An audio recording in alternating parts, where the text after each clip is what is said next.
Namo tassa bhagavato arahato sammasambuddhassa. Namo tassa bhagavato arahato sammasambuddhassa. Namo tassa bhagavato arahato sammasambuddhassa. Buddhaṃ saṅghang dhammang saṅghang namassāmi.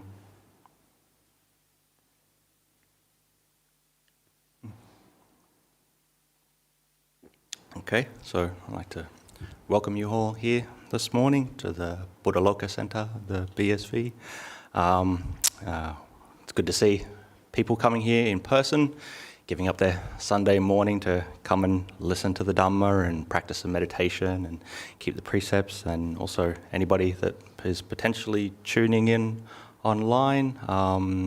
Just a quick note, if you have questions throughout, if you're online, you can type them into the chat box or whatever it is, and you can maybe also, people here, think of any questions that you might have for later.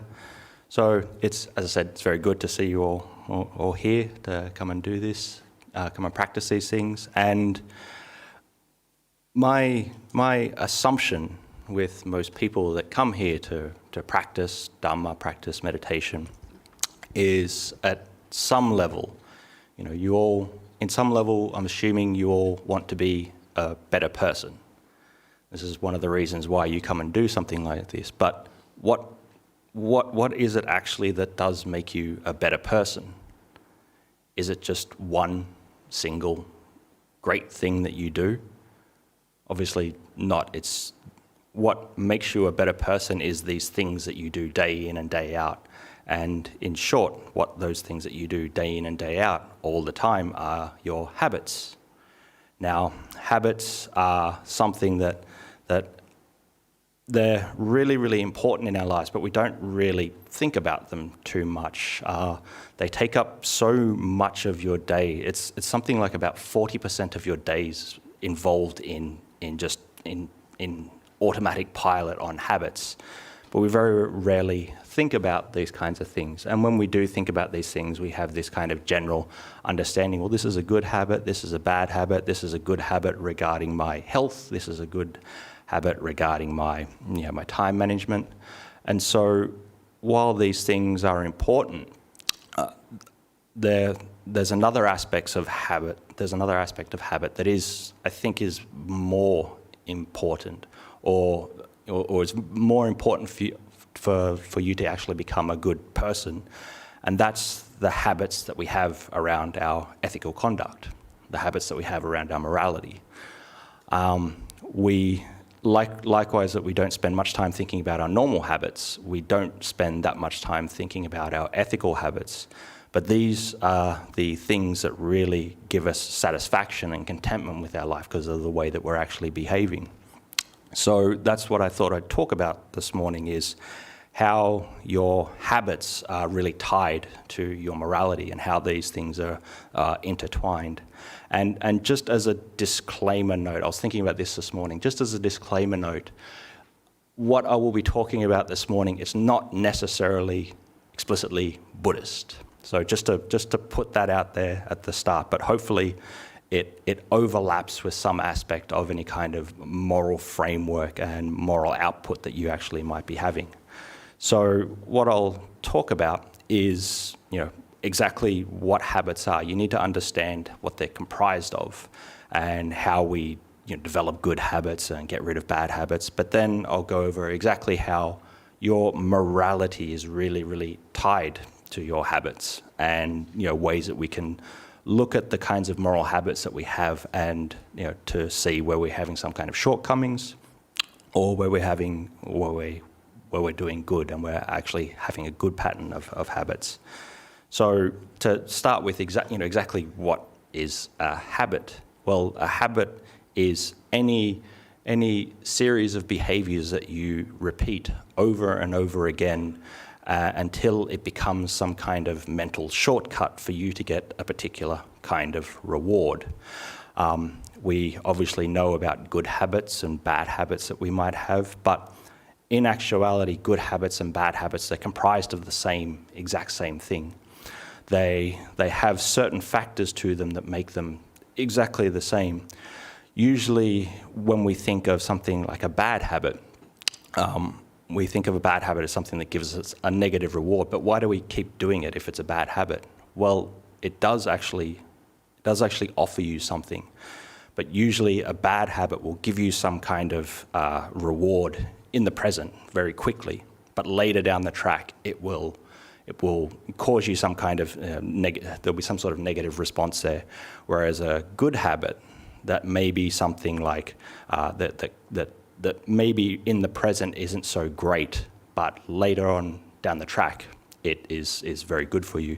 So obviously the example of like a bad habit is, like sitting on the couch and eating a box of Krispy Kreme donuts. Like it's great, it's awesome to eat so many donuts, but later down the track, this is not a good thing for you. Likewise, a good habit, you get up at 6 o'clock in the morning and go for a run. This is not the easiest thing to do, but later down the track, this is something that's very good. So any habit, a good and a bad habit, they're comprised of three main things. So the first thing is some kind of reward that it actually gives you. You instantiate some sort of series of behaviors to get a reward, and it makes you feel good, or it gives you some kind of benefit. And so for example, an example of that is like for me, like I drink a lot of coffee. And so whenever I'm feeling sluggish or I'm just not functioning properly, it's like I need the reward of a coffee, and I have a coffee, speaking of. I remember what I'm talking about and have more coffee. So any kind of habit gives you a reward in some sense, good or bad. Now, the next part about what next component of what a habit is involved in is a routine. So you have some sort of sequence of behaviors and actions that lead you towards that particular reward that you are going to get. And because you repeat this sequence of this routine over and over again, it becomes like a shortcut. It becomes like a mental shortcut for you to get this reward that you actually got in the past. And like the cool thing about, say for example, habits and these kinds of reward things is the brain, it doesn't just remember one thing that you did to get a particular kind of reward. It remembers a whole sequence of events, and it chunks them all together. So that's why sometimes it's hard for us to break a bad habit, because you're in effect you're operating in a different kind of way if you're actually sort of using more like the reasoning kind of your reasoning kind of function. This isn't something that drives your habit. It's more the automatic parts of you that are driving it. So say for example where an example of this is like driving. When you first learn to drive, it's really, really hard. You have to, you don't know how to hold the steering wheel. You don't know how to use your feet on the brakes and the accelerators, and there's cars and things buzzing all around you, and it's really complex. But after you do it over and over and over again, this process becomes automatic. It's a very complex process, and you don't really have to think about it anymore. You can just get in the car and drive and think about other things.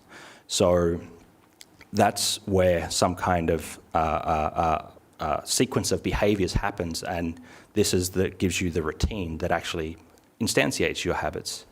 So the third part of what comprises of habits, so you have a reward, you have some sort of routine, but then the next part is the context and the environment that this thing happens in.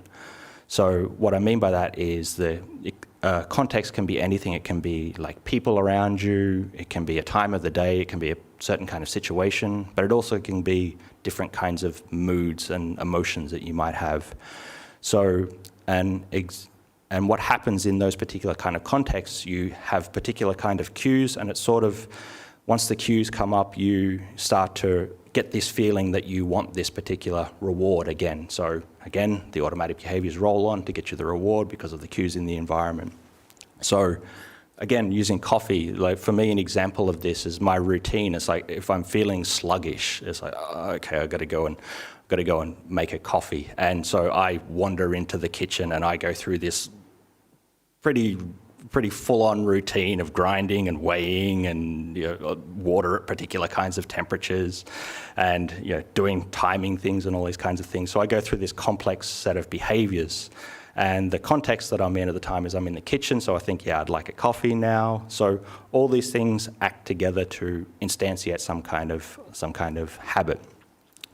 So that's what habits are comprised of. There's a reward, there's a routine, and there's a context that they occur in. Now, so that's what a habit is. How do we actually develop good habits, and how do we get rid of bad habits? Well, obviously, I've just said it's like you're on autopilot, and all these and the environment's sending you all these cues, and you're at the mercy of these things. But actually, knowing what those three things are actually gives you the tools to change the kinds of habits that you have. So the tools of that is the environment that you're in, the context that you're in. We can change aspects of our environment around us, the things around us, to help us get rid of bad habits. This is obviously an example of why, say for example, like if somebody's an alcoholic, they don't go into a bar. If they go into the bar, they fall back into the bad habits. Or if they get around alcohol, they fall back into the bad habits. Likewise, if you're trying to lose weight and give up fast food, the last thing you want to do is go and sit in the middle of the food court in the mall and just try to not eat any of the fast foods or whatever it is. So if we can change some other cues in our environment, to the context of our environment, this can actually help us break bad habits and develop new good habits. Also, making it very easy for ourselves to do these things. So say for example, a bad habit that you might have is you spend too much time on your phone on some kind of social media app. The easiest way to stop doing that is to actually just delete the app. Make it hard for yourself to actually engage in that behavior. Put a few steps there in between so it's harder for you to actually do that behavior. And so you might be able to do these things. You might be able to change some parts of the context, and you might be able to break the pattern of the routine. But you also remember, the thing about habit is they give you some kind of reward. So you have to find something else that will actually give you the reward that you need. So say for example, a habit a lot of people have, end of the day, you've worked, you've done a lot of work, you've spent a day, you're exhausted, and you want to unwind. The kind of habit you have is maybe sitting on the couch and watching a lot of TV, and you end up doing it late into the night. So the reward that you're getting from that is you're unwinding. So you can't just go, well, I'll just change things in my environment, and I'll change I'll flip the TV around or put it away, and just not have any reward there. You still need to unwind, so you do need some kind of reward. So you have to replace that with something that's a little bit better. So say for example, you wanted to learn to read. You wanted to read more. You keep the books closer to you, and you use reading as a way to unwind. So we need to change some things in our environment. We need to break up the habit patterns, and we need to change it with more appropriate kinds of rewards that we can get. There's a cool book on. There's a few cool books on habits, but there's one by somebody called James Clear, and he talks about 4 main different things that we can do to actually to develop better habits. The first is that you need to make it obvious for you to do. So say for example, you want to do more meditation. You have to make it very obvious of doing meditation. Put a meditation cushion in the middle of your living room or something. Make it obvious that it's there in your environment. That's something that you want to develop. The second one is make it attractive to do. Think of the kinds of rewards you'll get from that, the kind of person that you become. I'll be somebody who has a good meditation practice. I'll be somebody that practices. I'll be somebody that spends a lot of their time doing meditation. These are the things that make it attractive for you to want to do this. And then you make it easy for you to do. Again, put these things close to you. Say for example, with your phone, if you want to give up looking at your phone so much and you want to learn to read more books, it's surprising how much just putting your phone away somewhere and having a book closer will actually change that. If it's easy for you to actually access this thing, you're more likely you'll be able to do it. And the final thing is make it satisfying. You have to make it something where it's, you do get a reward from it. You get this kind of like good feeling from it. So there's those four components: make it obvious, make it attractive, make it easy, and make it satisfying. That's from James Clear in a book, Atomic Habits, I think it was. And so if you want to break a bad habit, you just do the inverse of that. You make something invisible. Again, with the social media things, just you delete the app. You make it unattractive. You think about what it's like to be a person that spends their life like looking at their phone like this the whole time. You don't want to be that person, so it becomes unattractive. You make it hard to do. You put some friction there. As I said, delete the apps. You put the phone away at a certain time, and you make it unsatisfying. So you think of all the sort of, or you put some sort of consequence. Okay, if I spend too much time on YouTube, then I put $5 in a jar or something. I don't know, some sort of consequence. So all that tied together now. So what habits are? There's a reward. There's a routine involved in it, and there's some kind of context. And if you want to develop better habits, you make your contextual cues obvious. You make them attractive to do. You make it easy, and you make it satisfying. Now, after laying all that long groundwork, I'll actually explain to you now why habits tie to your morality so much. It's a lot of preamble there, but it does all make sense in the end, trust me. So how does your morality actually tie into your habits? Well, the things that you do day in, day out, every little action that you take is a measure of the person that you are. Every behavior that you undertake and everything that comes out of your mouth, this is actually the measure of who you are. And if you're spending so much of your life automatically operating under habits, this is actually impacting the way that you behave and you speak. So any kind of moral thing that you do, this is actually a result of the kinds of moral habits that you've built up. We might think that, just doing one big good thing, this is the thing that's going to make, this will make me a moral person. If I save the little girl from the train, I'm going to become a moral hero, and then I'm a good person.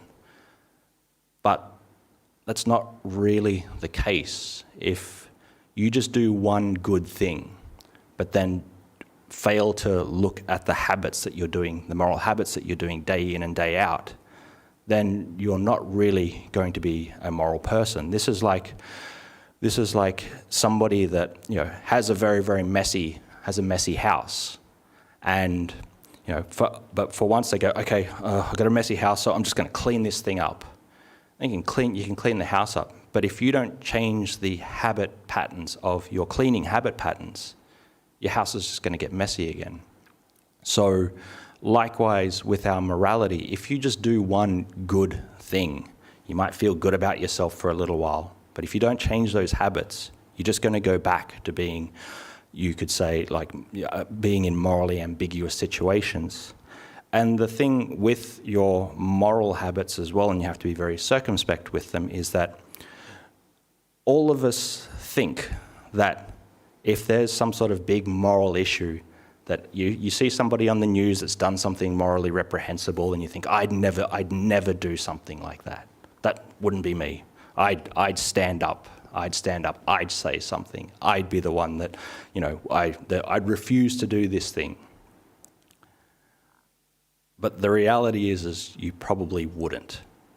You probably wouldn't do these things if you haven't developed good moral habits to begin with.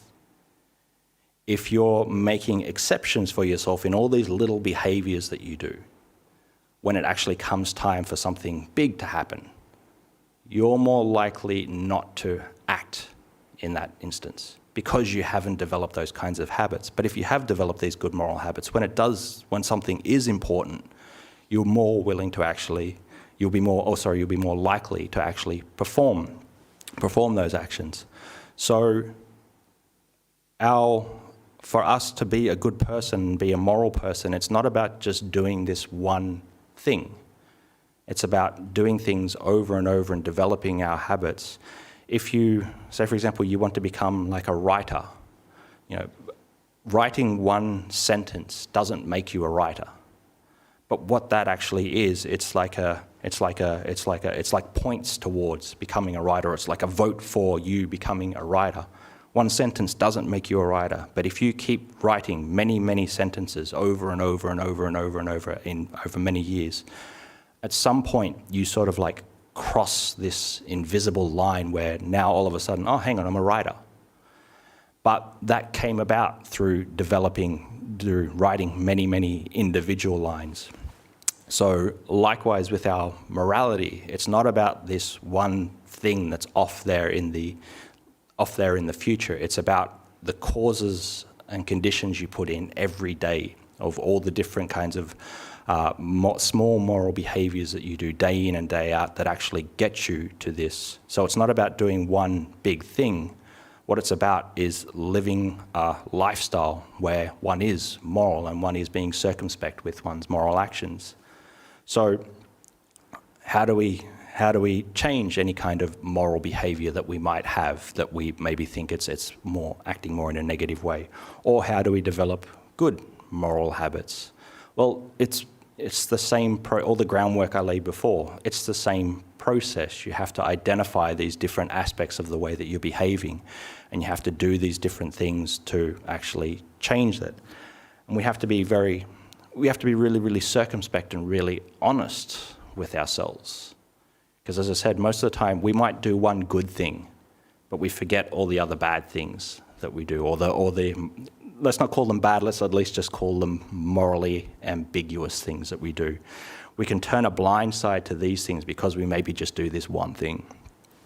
So we have to be very circumspect. We have to really identify what kind of habits we have around our morality. You have to look and really examine yourself. It's like, do you tell little white lies sometimes? Do you maybe like take a pen or two from the office and it's fine, it's not gonna matter, nobody's gonna worry? Do you, a good one to do is like, do you cross the street when the little man is on red? Like, see if you can hold that.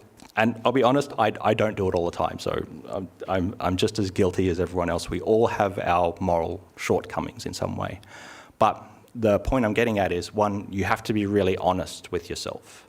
You have to really take an inventory of how you behave day in and day out in all these very, very small things to build your good moral habits and to get rid of your bad moral habits. So, how do we do this? How do we do it? As I said, you look at those three things. You look at the reward, you look at the routine, and you look at the context. So, say for example, I'll use like white lies as an example because we're all sort of guilty of those to some extent. So, say for example, with a white lie, what's the reward of that? Well, if you remember short and long-term things, in the short term, it might give you a reward if your spouse or your significant other says, do I look fat in this? The short-term reward, no, you look great. You look totally good. Short-term reward, you've avoided some sort of confrontation. You've avoided a problem. You yourself have got a reward from that. You're fine. You're fine. You haven't had to deal with the problem, so you're fine. But what about the long-term effects of that? What are you doing with your relationship to this person if you're lying to them? What are you doing to your relationship with this person if you know that there's somebody whose opinion they can't trust? What are you doing in the long term with these things? So we can see white lies, they're a negative habit. because it might give you some kind of pleasurable thing in the short term, but in the long term, this is not a good thing to be actually, not a good thing for us. And so what's the routine around that?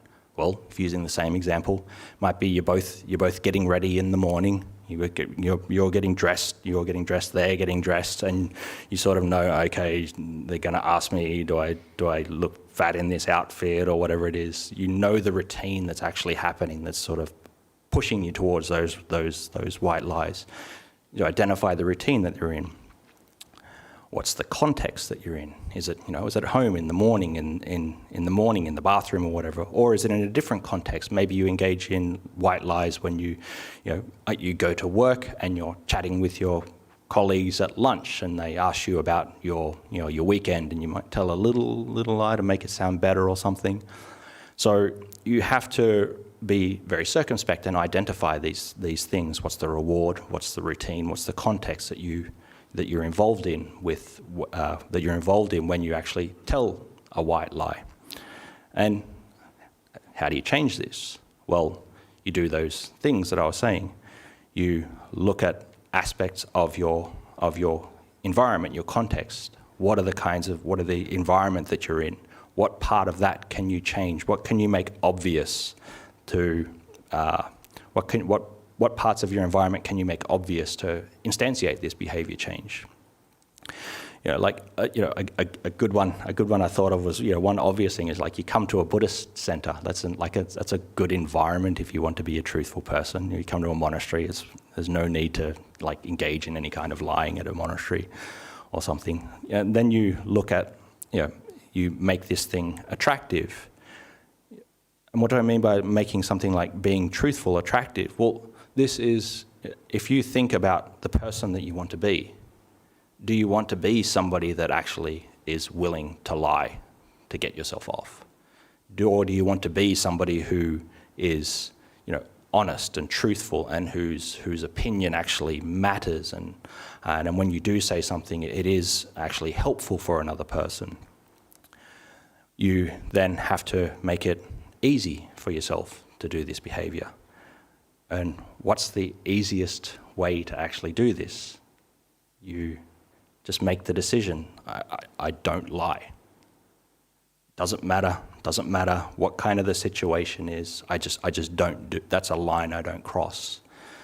Now, this is where I might lose some of you. It's like, if I have to tell the truth in every situation, that's going to ruin my life. This is I'm not going to be able to do this. But what I mean by this is, it's not that you blurt out everything that's on your mind.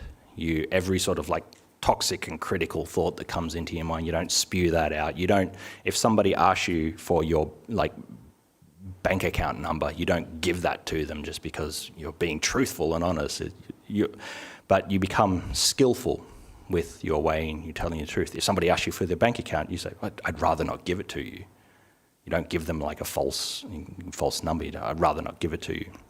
So you have to make it easy for yourself by setting up this thing of, I don't lie. I'm honest in my communication. That's why white lies are so appealing. They seem easy. And we move the line. We think, okay, it's okay to lie in this situation, but if it's a bigger situation, I'm not going to do that. But again, if you're lying in these small situations, you're actually building up the habit of lying. What this is doing is changing you. Every time you say this, it's actually changing you a little bit. So make it easy. You just determine, I don't lie. And you have to make it satisfying. And so what's satisfying about being truthful with people? Well, this improves your relationships with people so much. You might think it might be hard if you're actually telling people the truth all the time, but what this does for you is gives you more deeper and more rewarding relationships. You can actually talk to people about important things, not just these superficial kind of blasé topics. You can actually, if you're being honest with somebody, people know that and they'll respond in kind, and you can have more deeper interactions with them. So we really do have to be circumspect with every aspect of our morality. As I said, I'm just using white lies as an example. There might be other things that you maybe think in your life that, okay, I'm falling a little bit short on here, and that's what you do. You identify the reward, the context, and the routine, and then you do those 4 steps. So this is something. You have to take a moral inventory of yourself, and you have to be honest. And so if you do notice that you're doing any of these things, it's not that you're necessarily a bad person. It's not that it's like, oh, well, I tell white lies, so I'm a bad person. It's not that. This is just a habit that you've formed. Habits can be changed. There's ways to actually change your habits. So we just have to continue to work towards changing these habits, changing these automatic responses that we're having to different things in the environment. So really, habits are things that they drive so much of our lives, but we don't spend that much time thinking about them, and we don't spend that much time thinking about the consequences of them. But these are the things that really give us some kind of satisfaction in our life. And as I said, habits are comprised of 3 things: the reward, the routine, and the context. And if you want to change and do better habits, then you make these things obvious, make things in your environment obvious, you make them attractive for you to do, you make them easy to do, and you make it satisfying for yourself to do. If you do those things, it becomes easier for you to change your habitual patterns. And so while most of us think about habits in terms of our health and our time management and our financial habits and things like that, that's important. That is contributing to your well-being and your happiness as well. But what's really, at least what I think is more important, is the habits that you're actually developing around your morality, because these are the things that give you the measure of the person who you are. These small moral things that you do day in, day out, this is what gives people the indication of the kind of person that you actually are, not this one big thing that you may have done in the past. And so if you don't work on your habits around your ethical conduct in these small ways, when you actually are tested with a big moral quandary, if you have worked on your moral habits, you're more likely to do that. But if you've just ignored your habits and you're just operating on a moral autopilot, then you're more likely not to step up when there's something very, very morally consequential. And so this is why actually focusing on your moral habits is so important, because this gives you a measure of the person you are. And so you have to be very circumspect, you have to be very careful, you have to take really stringent inventory of your own behaviours, speech and actions, because every action that you do and everything that comes out of your mouth, this is a vote, or this is a step towards the person that you're going to become. Every action, every step, every speech, every aspect of speech that you do, every word that you say, this is an opportunity for you to either go down a moral way or an immoral way. So you have to be very honest, and you have to be watching these habits and just make sure you're not operating on some sort of negative moral autopilot that's taken you into these morally spurious situations. And you want to make sure that the habits that you have around morality are guiding you in a more positive way. So maybe with that, that's probably enough of me talking now. So hopefully these things that I've said, hopefully it can be of benefit for you in some way, and hopefully you can use it.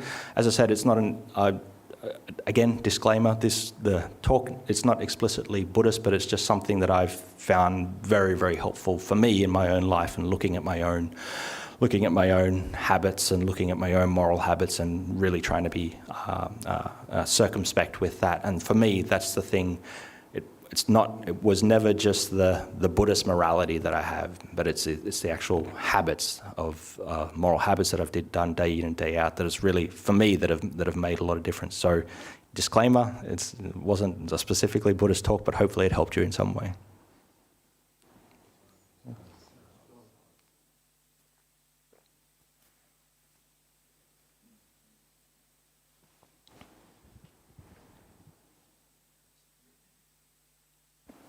So now's the time. If you have any questions or you disagreed with anything I said, it's fine. You can just come up and say something about it.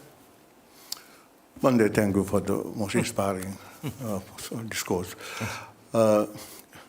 If some people walk on a paddock, the same route, eventually a path is formed. You know that. You know? If you say some people walk on the same route, a path is formed. Similarly, in the brain, these things happen through chemicals and electricity and circuits. Yep. These habits. Yep. That is why we can sometimes use drugs, chemicals, yep. to block these habits. So when people have habit of getting angry or get paranoid delusions or even addiction to alcohol, there are certain circuits are formed. Yep. So the whole purpose is to reduce this, blunt these circuits, because if they are continuously used all the time, with a small stimulus, this fires. So how to change is you block this, yep. and develop more positive circuits, yep. Which is done through cognitive behavior therapy, yep. And for that, mindfulness is used yep. big time. Yeah. Because mindfulness is most essential to know that you are preventing this fire in this bad circuit and to develop the new circuit. So this is what we do in medicine. Yeah, for sure. It's what understand that is the practice we do. Yeah, and that's the thing about actually having some kind of meditation practice, in that this does give you the capacity to be more circumspect with your own thoughts and your own actions and the speech that's coming out because of your thoughts, and the behavior that's coming out because of your thoughts. You notice it a lot more. You notice it in clearer detail. And so that's why something like a meditation or a mindfulness practice, it's so closely tied to your moral conduct. You can have one without the other, but they work in a symbiotic way. The more meditation and mindfulness that you actually have, the more you become aware of these different kinds of signals that are going off at different times and how it's driving you in different ways. The more you become aware of these things, and the more you're able to just let them be and not actually sort of follow them at every time, the more you're able to actually break these bad moral habits that you might have. But the more you practice something like meditation, the more you actually see how these things, how your thoughts, speech and actions are causing you harm. And not just you, but other people harm. So say, for example, you might say something to somebody, and if you're not very circumspect, you're not very mindful, you don't have a meditation practice, maybe you just don't note, you don't pick up on those small cues with people. It's like, oh, he made a small face at me. But with more of a meditation practice, you notice these things about people, you pay more attention to them. And so you can pick up on aspects of where you're harming someone else. And if you're acute and aware to how you're actually harming someone, that obviously has a negative impact on you. When you hurt someone, this doesn't feel good for you. So you want to change that behavior. So your circumspection from meditation or mindfulness practice, how would you say, attunes you to the harm that you cause a lot more. And the more, and then what you'll find is you'll want to cause less harm to others, and especially less harm to yourself. When you cause less harm to yourself, it's actually a lot easier for you to be calm. If you're continually causing harm to other people, you're going to be thinking about, oh, I lied to this person, how am I going to cover this lie up?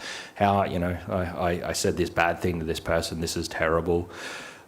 If the more ethically you actually behave, then this is a support for your meditation. You don't have to worry about you're not worrying about these things so much. You're not worrying about how you're going to cover up this money that you've embezzled or whatever it is, or or you're not going to worry about, having to sort of, juggle many different lies in the air.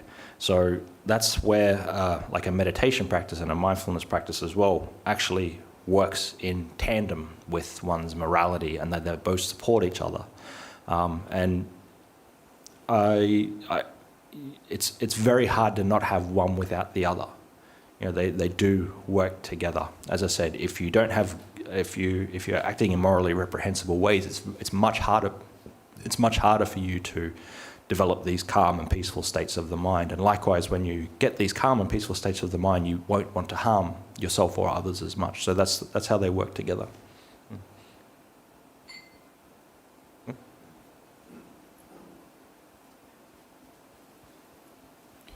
Thank you for that talk, Ajahn. It was a really great talk. Okay, good. Thanks. Ajahn, when you spoke about the lying, it was always in the context of myself and other. Yep. But sometimes there's the context of a lie that we're sort of telling ourselves. So, for instance, an example could be, if I stay in this job, it's going to make me happy. It's going to make me look. Yep.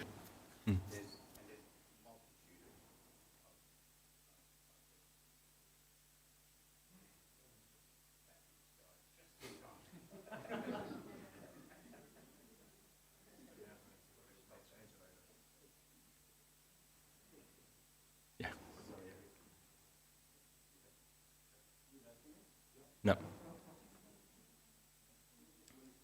Yeah, I'll repeat the question, yeah. It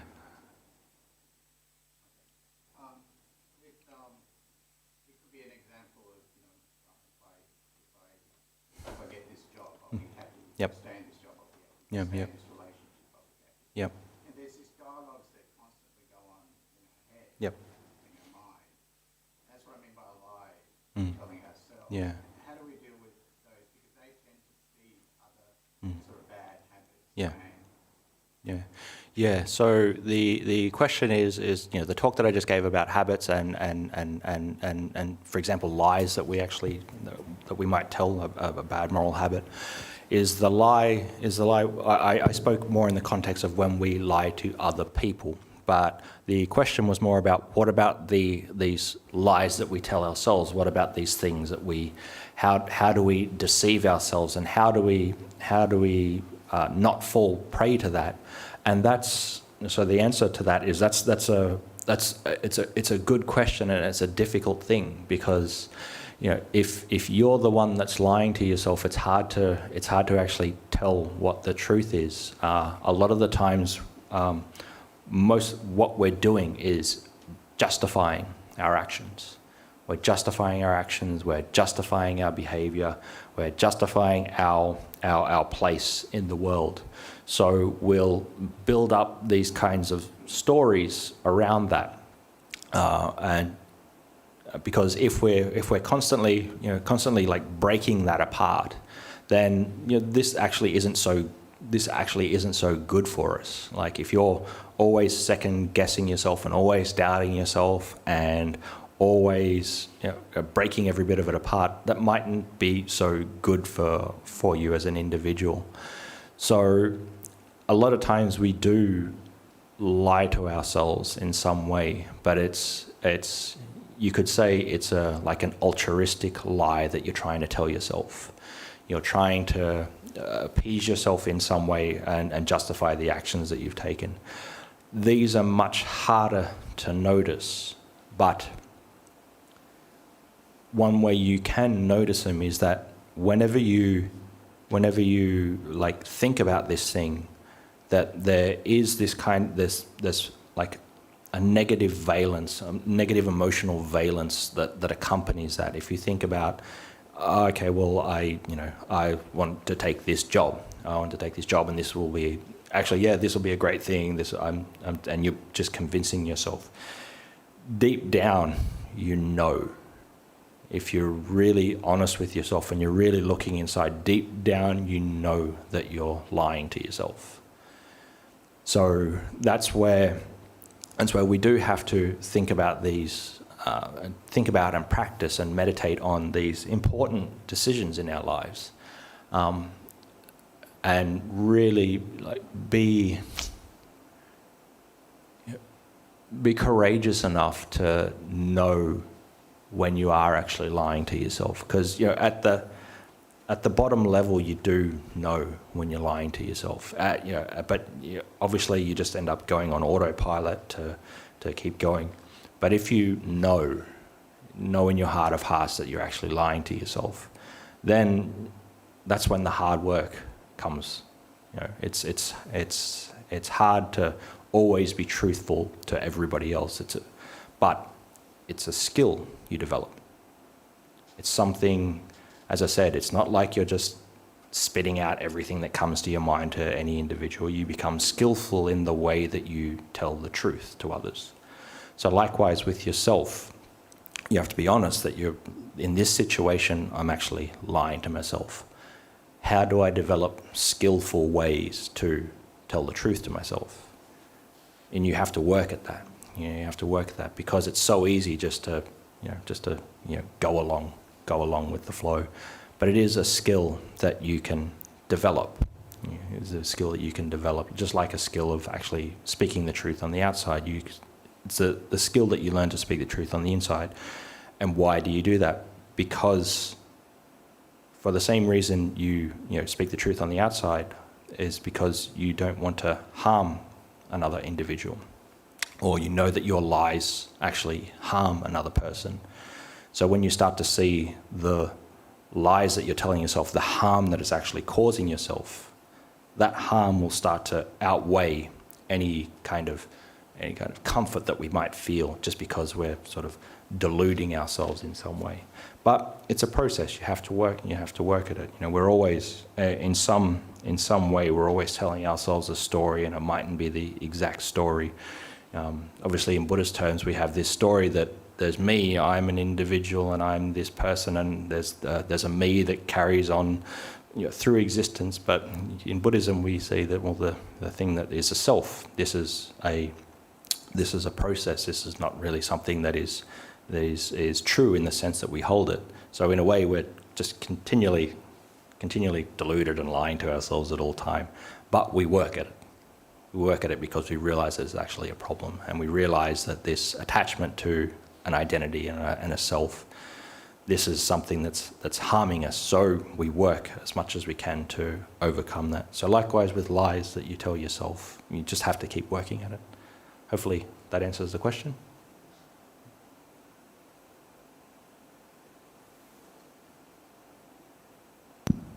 Are there any more questions in the hall before we go to the online questions?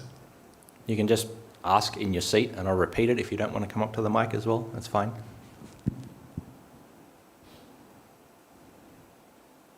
Doesn't have to be about habits, or you can ask me anything as well.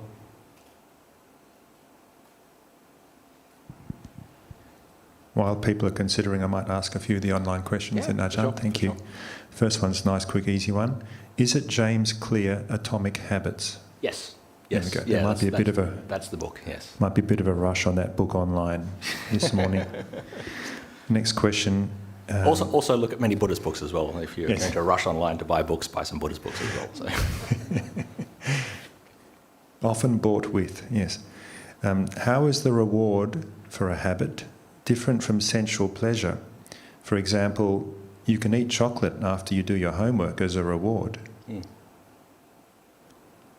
Well, rewards can come in many facets.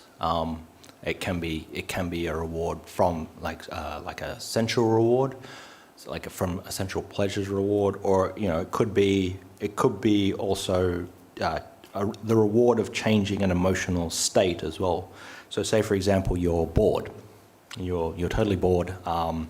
How do you deal with boredom? Boredom's not a good thing to good mental state, a good mood to be in. How do you do that? You change it by looking at your phone or something like that.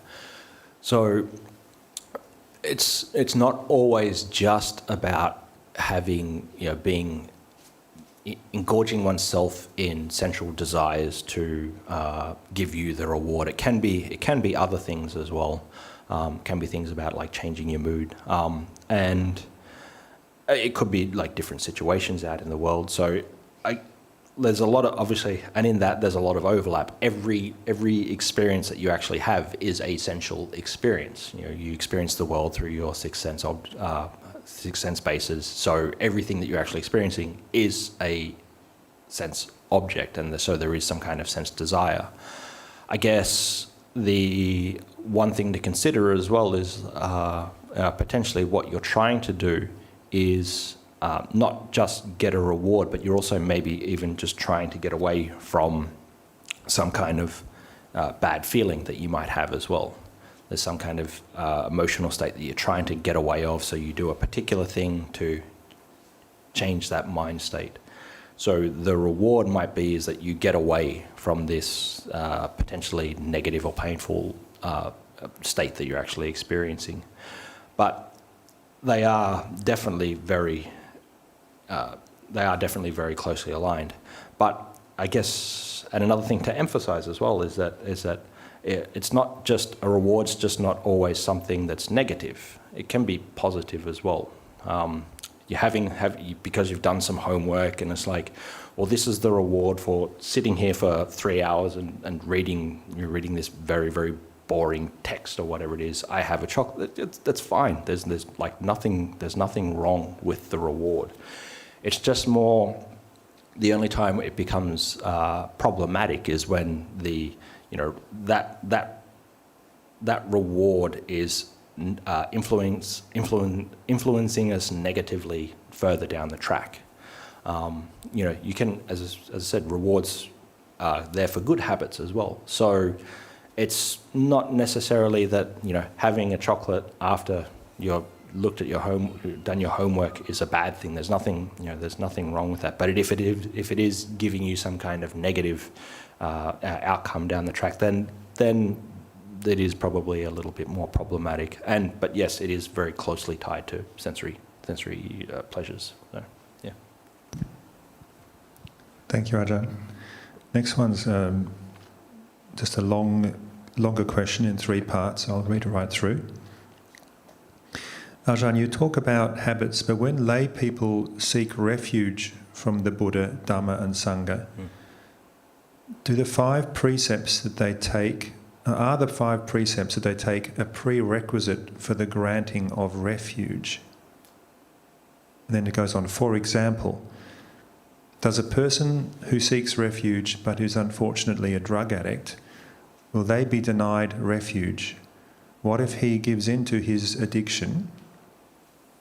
Does the Buddha, Dhamma and Sangha throw that person out like a pariah, even though that person is morally upright by being kind and helpful to others, does not lie, does not harm and does not steal? Was there a third part, or? That's the whole question. Okay, yeah. You want some more? That wasn't enough? No, that's enough. That's a full plate already. Yes. So is it a requirement that a Buddhist goes for refuge in the Buddha, Dhamma, Sangha and undertakes to take the five precepts? The short answer is yes. You make this the as I said at the start when we gave the 3 refuges and 5 precepts, you make this like the guiding principle of your life. This moral framework that we have of not killing, not stealing, not engaging in sexual misconduct, not telling any false speech, not taking intoxicants. This is the framework that we use. This is the framework that is, for us, is the line in the sand that you draw. Now, saying that, it doesn't mean that because you have now taken the 3 refuges and taken the 5 precepts, that everything that you do henceforth is pure and good. We fall. We fall off. We make mistakes. We fall prey to our habits. We fall prey to, say for example, addiction. Addiction. That's a really tricky one because it's the definition of somebody that's being addicted is they're performing a habit that's out of their control.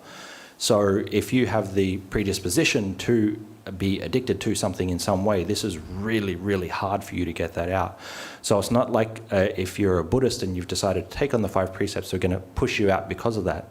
But you have to keep trying to work on these things. You have to keep trying to improve and trying to see that, okay, well, the other 4 precepts, I'm pretty good at that. I've got that. I'm good at that. This is great, and this is a really good thing. If you can not lie and steal and commit sexual misconduct and all these kinds of things, you are a really good person already. Like there's nothing to take away from that. But there's this area that you're lacking in, and that's fine. That's totally fine. But you have to try to work on it, because this is something. This is going to be of benefit to not only you but to those around you as well. So we're not saying that if the Buddhist conceptualization of the 5 precepts and the standpoint around them is not if you break one of these you're eternally damned, and you're cast out, and the Buddhist community runs around with pitchforks and chasing you out of town, kind of thing. It's not like that. But there is the aspect there, as if you take on this framework, you have to keep trying. You have to keep trying to improve. Monks, we have just a ridiculous amount of rules. Just so many rules. I'm honest, hand on the suttas, not on the, and on the, I don't keep them all the time. I break them sometimes. There's so many of them. I fall off. I make mistakes. There's rules there, and you just forget about some of them. It's like, I'm meant to be doing that, aren't I? I forgot all about that. Or sometimes just because of habits, I break these and I fall off.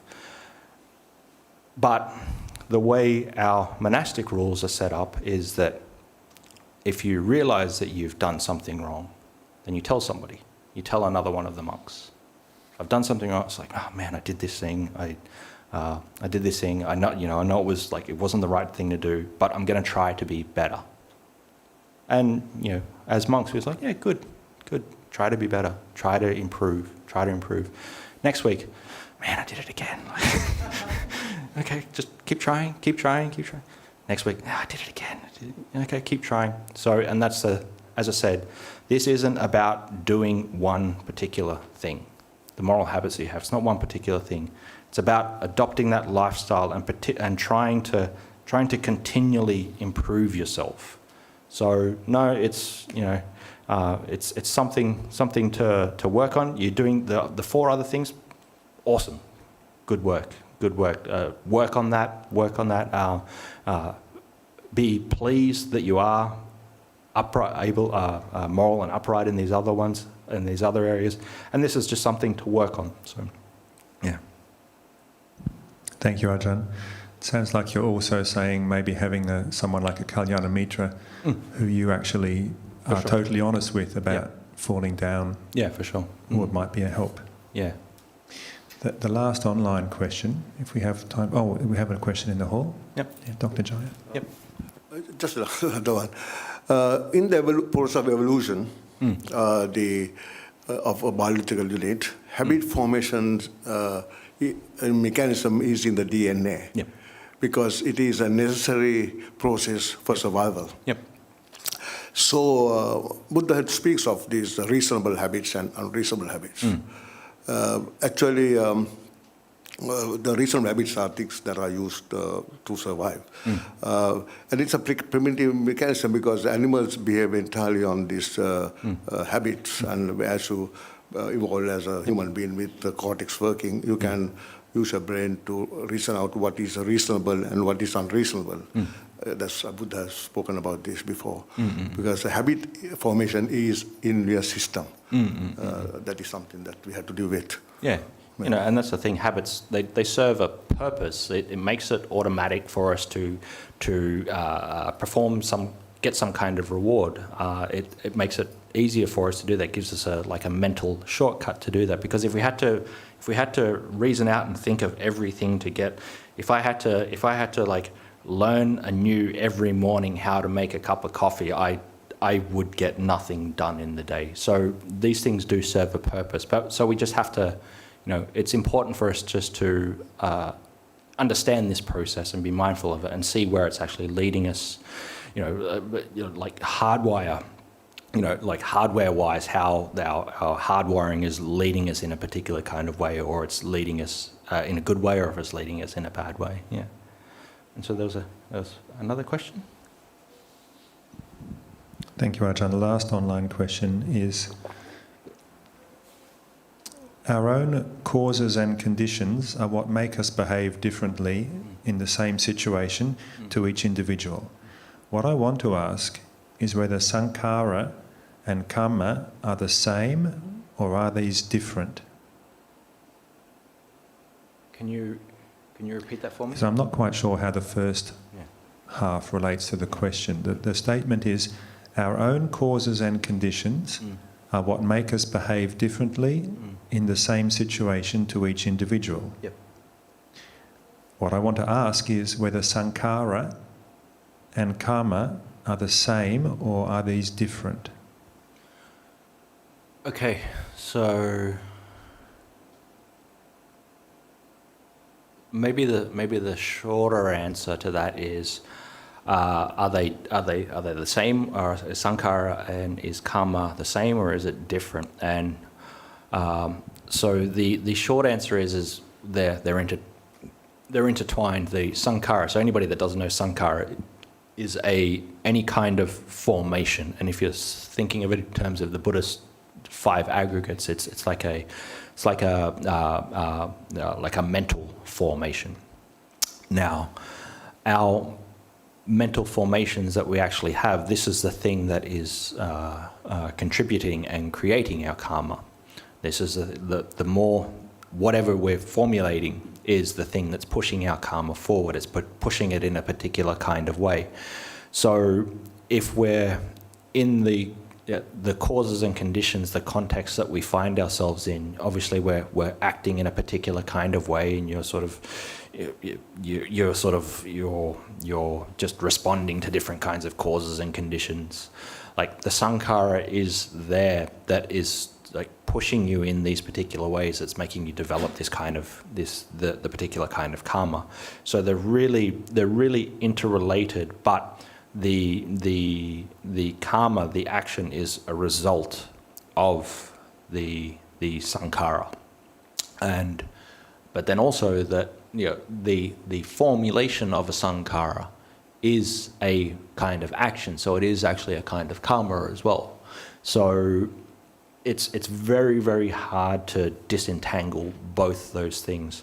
But if we speak like generally and a little bit more easily, sankhara occurs, a formation occurs, and there's some sort of response from that action of the formation occurring, and then that's causing some kind of karma to arise. It may not necessarily be you're not receiving the karma back in that instance from that sankhara, but you're the sankhara is the thing that's making more karma. So hopefully that answers the question. Yeah. Really wasn't convoluted and confused. So anyway.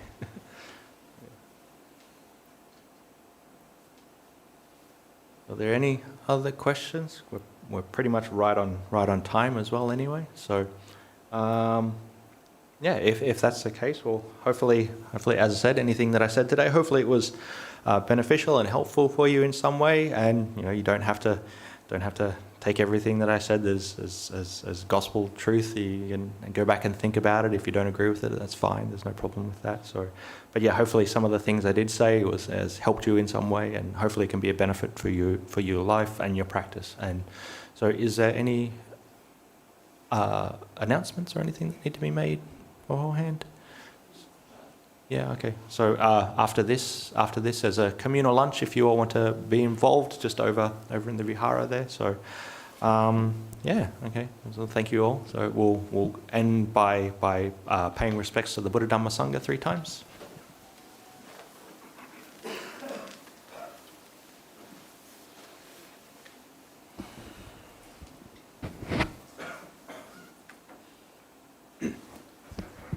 Arahang Samma Sambuddho Bhagava Buddhang Bhagavantang Abhivademi.